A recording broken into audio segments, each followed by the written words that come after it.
All right, hey guys, OFD checking in here, and today we're going to do the full review of the San Martin SN0054, and we've got a bonus. We have the SN006, which is a Mil-Sub homage, which is a really nice watch. I was loaned this watch from Chris at Marshall Time. I'll leave a link to his videos on this watch down below in the description. I first want to jump into the, I guess what we call the Tudor Black Bay knockoff with the SN0054. I've had this watch for about 5 days now, and I've gotten a lot of time with it. A lot of things I love about it. One little thing I wasn't super excited about this watch, and that basically comes down to a QC issue I had with this particular model. I don't think it's going to affect all of the different variations out there. It just happened to be this one. So very cool watch. I mean, obviously what we have here, guys, is a Tudor Pro homage knockoff. Now, the originality of this watch and a few of the other ones is that they offer different colorways.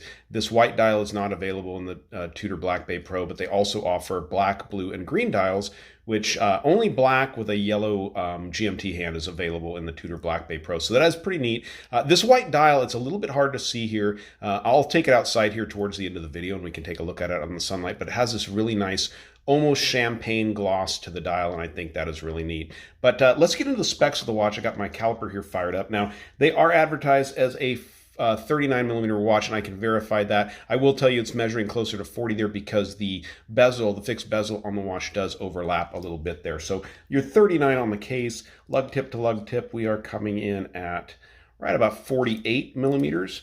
Thickness on the watch, I think I measured this at about 12.7, right in that kind of general area. It's funny, in the video I mentioned 12 to 13 millimeters, and people were kind of laughing at me for that, but I was right. And we've got, it's 20 millimeter lug openings on the watch, so I don't really need to measure that. So good size overall with this watch.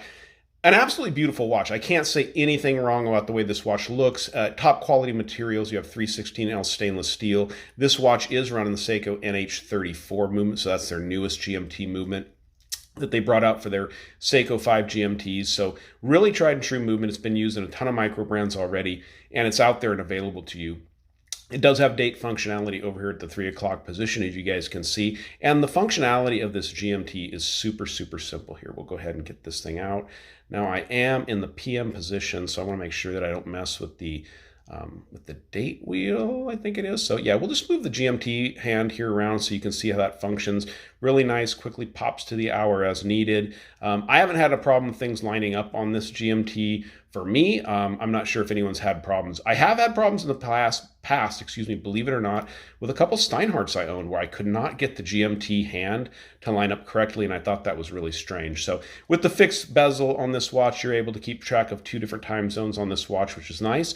Very much has that Black Bay Pro, even Rolex 2 feel to it, especially in the sizing, the way the bezel is laid out, and it's really a nice watch. The bracelet is stainless steel. It is screw link, and it does have a nice clasp assembly. Now, this is where I had a problem with the watch, and I'll open it up here and kind of show you guys, but if you can see this little square piece here, when I got the watch, the clasp assembly just didn't feel super solid with the buttons here, and after I took the watch off, after a couple hours of wearing it, this little square block actually fell off.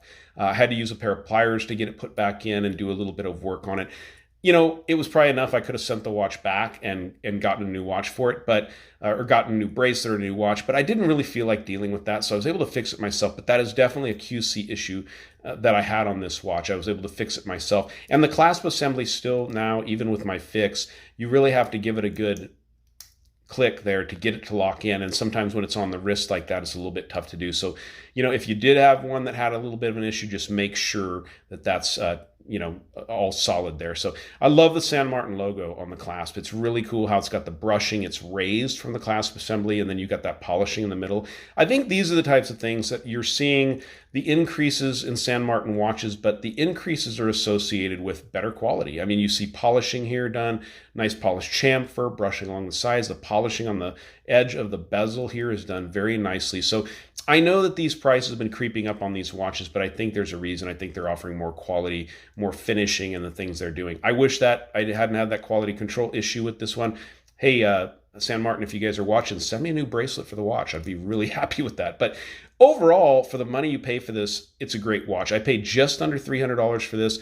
Got this one off of Amazon, which was sold at the Watch Dive store. So I think I paid around $384 or something like that for it. So, or $284, excuse me. So that's not very much money for what you get in this watch.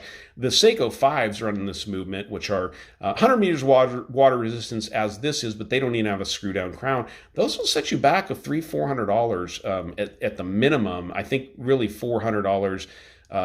If you can find one out there new for that price, probably even more than that. But sapphire crystal on this watch has a nice dome to it, almost like an old school crystal there. A little bit of distortion. The indices are painted on, but they do have a black surround there. It does give them a feel of being applied, but I do believe that they're painted on. They just have that nice black surround there. But really quick, we'll set this one down, and I want to bring up the 006 for you guys to show you this one. This is a really beautiful watch. If you guys want a Mil-Sub, you know that they're super impossible to get out there. You're going to spend in the six figures to get one. So this is a great option. There are a lot of other companies out there offering a Mil-Sub option out there, but I don't think at this kind of a price. These things run you about $240.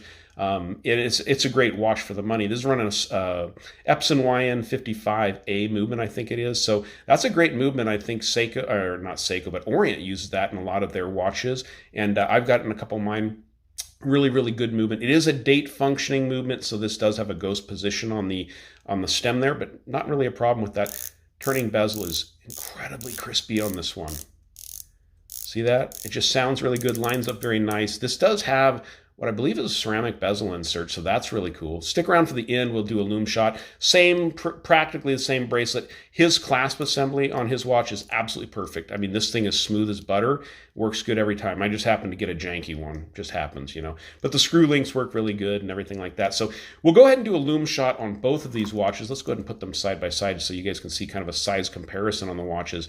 Very similar sizing on these. I do believe that this is a 39 also. Let's go ahead and measure it just for the heck of it. Might be a 40. We're catching the bezel there again. So yeah, very similar in the sizing. It's going to be probably almost identical, 48 lug to lug. You're probably looking at 13 thickness. Does have pierced lugs, which I think is great for those strap changes if you want to do them. This would really look really, really cool on a black single pass native strap with a compass on it. It would give that really old school military vibe. So let's go ahead and I want to get this one outside, show you what the dial looks like in the sunlight, and then stick around. We'll go out with a Lume shot for both of these watches. So it is super bright out here, but I wanted to catch the kind of the colors of this dial. So you guys can see as I move it, it kind of gets to this champagne color. And it almost has this kind of metallic sparkle to it, which I think is really, really neat. But let's go ahead and get these ones under the light and check out the Lume. All right, so let's go ahead and get both of these lit up. I know it's not completely dark in here, guys, but bear with me. This is the best way my camera works. But the 054 has BGW9, and you get your regular Supernova on the 006. So as you guys can see, both watches have Lume heavily applied. Even in this room that's not super dark, you can see that that is super bright. Love the BGW9. I'm just a big fan of that. But you also get this antique style Lume, or that kind of faded style Lume on the 006, which I think is really cool. But great looking timepieces. Either way you go, guys. I love them both. So, and I think you get a lot for the money with San Martin. I mean, if you want more out of a watch company, which I read a lot of the blogs, I read a lot of things where people are asking for more, but now all of a sudden that the prices have gone up, people don't seem to want to pay for what they've kind of asked for. So I think San Martin's doing good. I do wish I didn't have the little QC problem with the clasp on this, but not a deal killer for me in any way whatsoever. So, all right, guys, you like the video, give me a thumbs up down there at the bottom. And if you've not subscribed to the OFD channel yet, please do. Please do. Thanks, guys.